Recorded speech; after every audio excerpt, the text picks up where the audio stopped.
What is the distinction between delivery system and personal style? Well, style is always individual. Every fighter, every athlete is going to develop his or her own style, and that's very necessary and that's very important. And that style is ultimately going to be a direct reflection of that person's personality, not just how they're built, but their entire personality, their emotional makeup, how they deal interpersonally with people. All that will be reflected ultimately on the mat or in the ring once the person reaches a certain stage.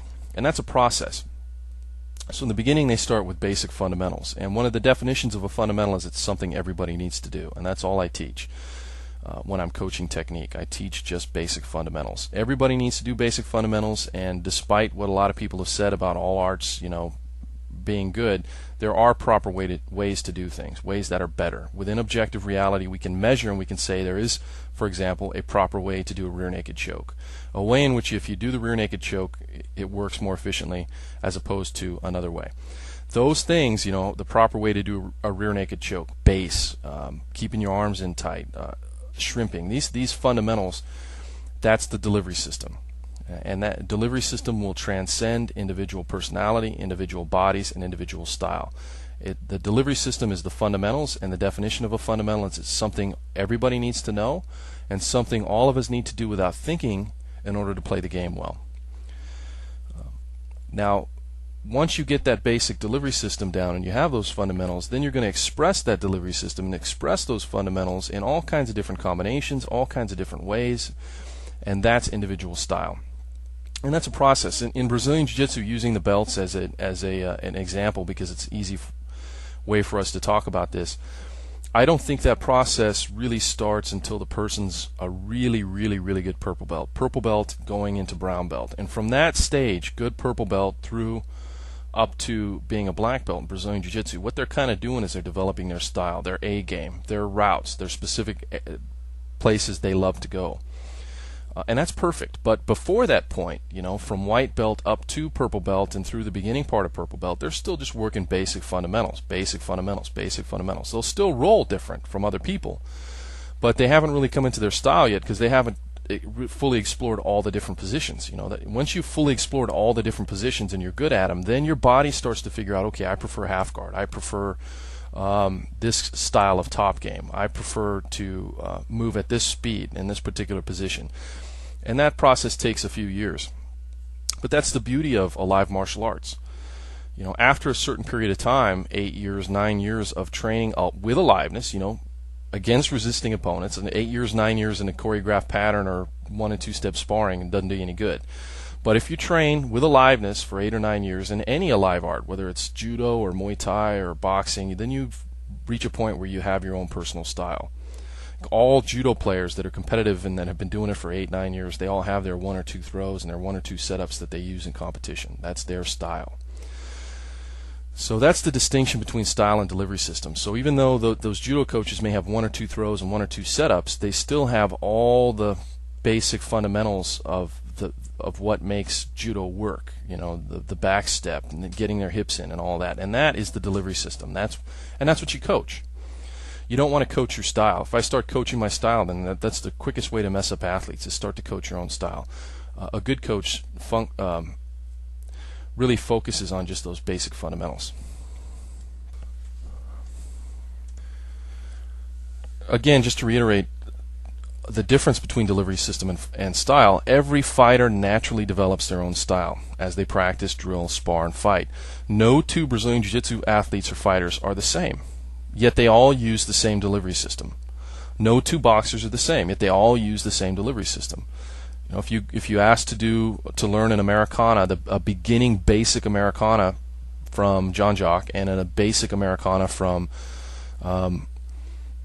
Hickson Gracie, they'll probably teach you the same fundamentals because there is a best way to do it as based on physics and leverage and how we're built as human beings. You keep your elbow on the mat, keep the back of their hand on the mat, paint the mat with like a paintbrush. So these are fundamentals that you learn in your first year in Brazilian Jiu-Jitsu.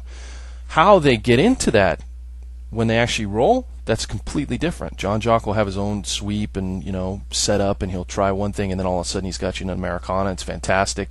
Hickson's gonna do it a different way, and that's perfect. That's the distinction between delivery system and style. It's very simple, it's very clear, and it's very important we learn that as coaches and as athletes. How is that training method different from, or that idea between style and delivery system different from what's typically taught in a lot of JKD concepts schools?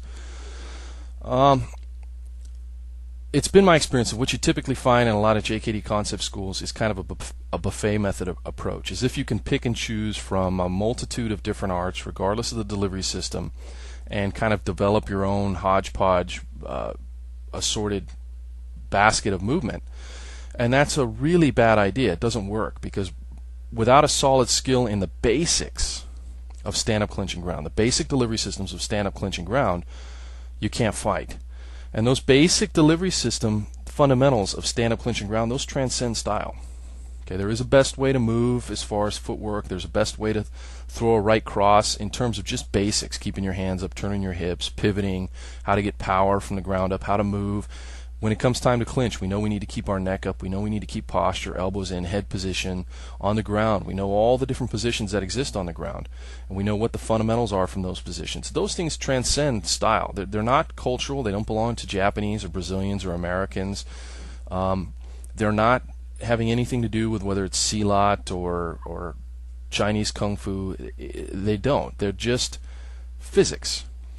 And that's what needs to be worked. And when that's worked, and then you spar with aliveness and work with aliveness, as time goes by, you develop your style out of that process. You don't develop your style by, let me look at 40 different types of martial arts and pick and choose moves and try and put them together. Because if those moves come from an art where the delivery system is non-functional, it's from a fantasy-based martial art, like, kung fu or pencak silat or something like that, it's not going to blend with what you're doing, most likely, because it violates some of those basic principles.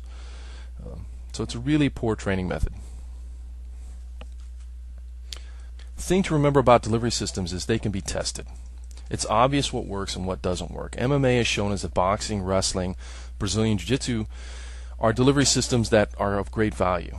So those tend to be the delivery systems fighters choose to use. I mean, they'll use Muay Thai, they'll use boxing, they'll cross-train in these different arts, and then they'll put them together and spar with them together, and that's mixed martial arts.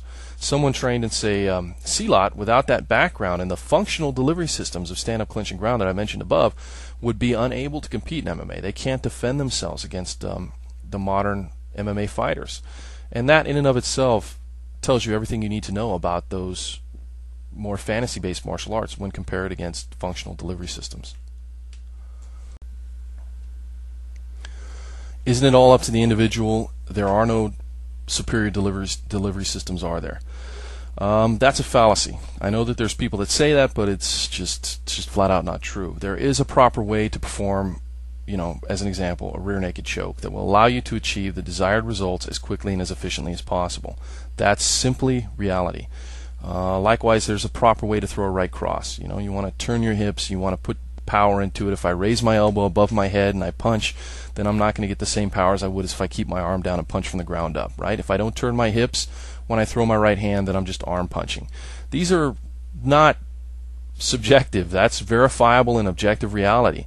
There might be a ton of variations as to how it's thrown in terms of style, and every boxer will have his own way of setting up that right cross, his own combinations he likes to use it, his own distance, his own sense of timing. But the fundamental body mechanics, such as the rotation of the hips, these are based on the laws of gravity and motion, and that's the delivery system. Whether people choose to acknowledge that reality doesn't change that truism.